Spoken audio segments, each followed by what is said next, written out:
आप तमाम लोगों को मेरा नमस्कार।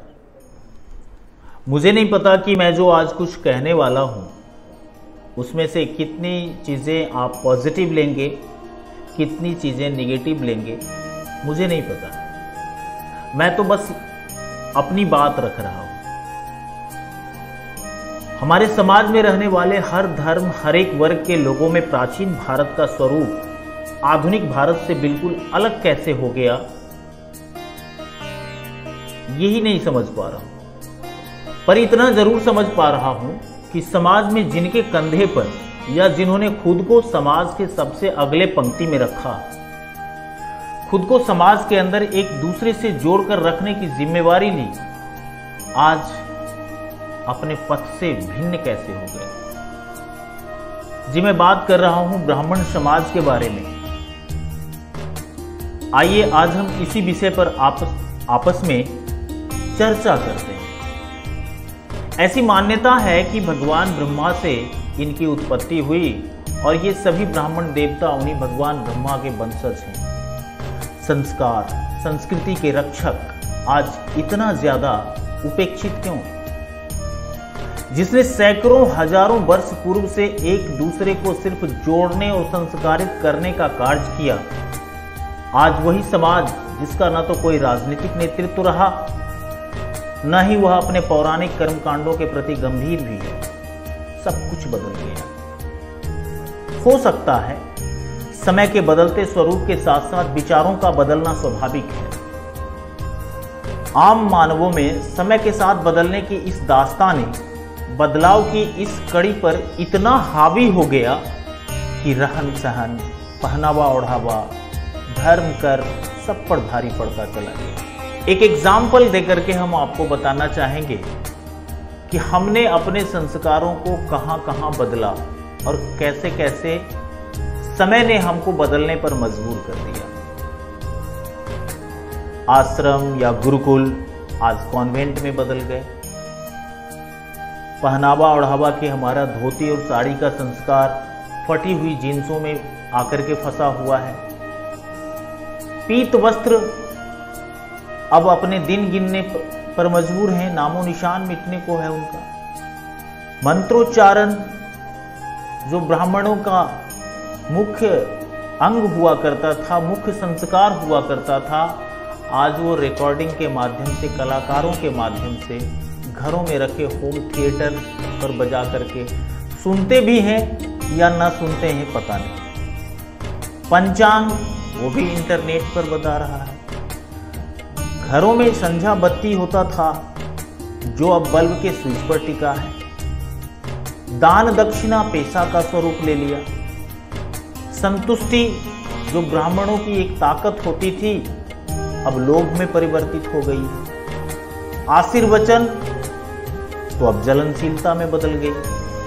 क्षमा बदले की भावना में बदला।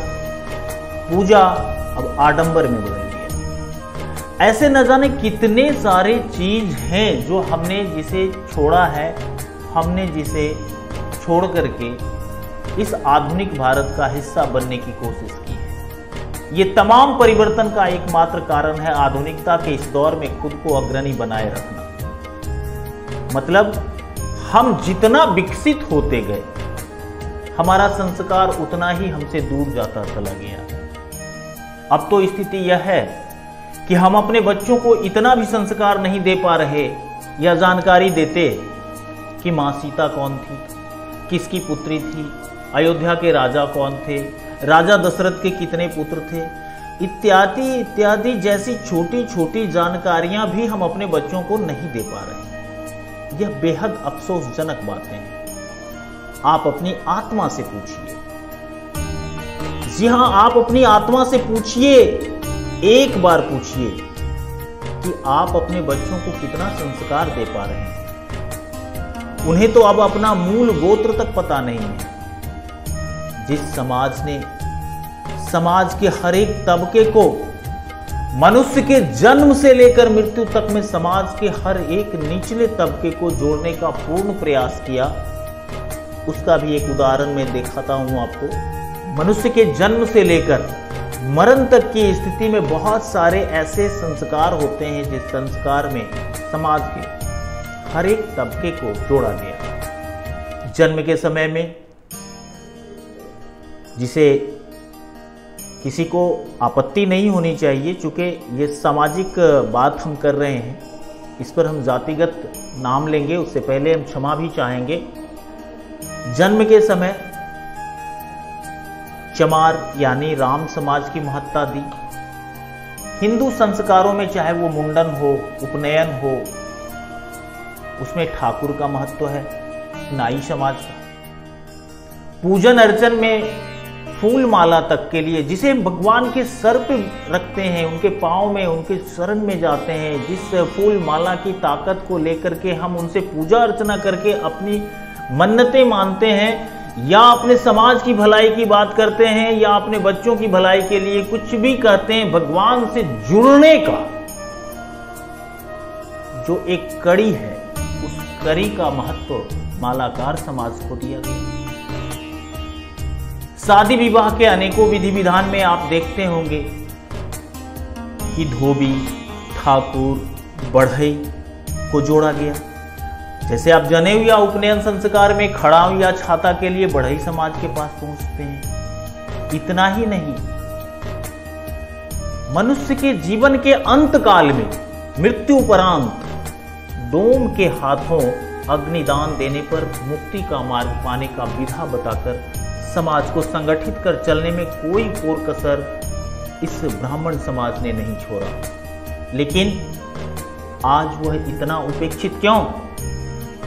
चिंतनीय बात है। बात यहीं पर नहीं रुक जाती है।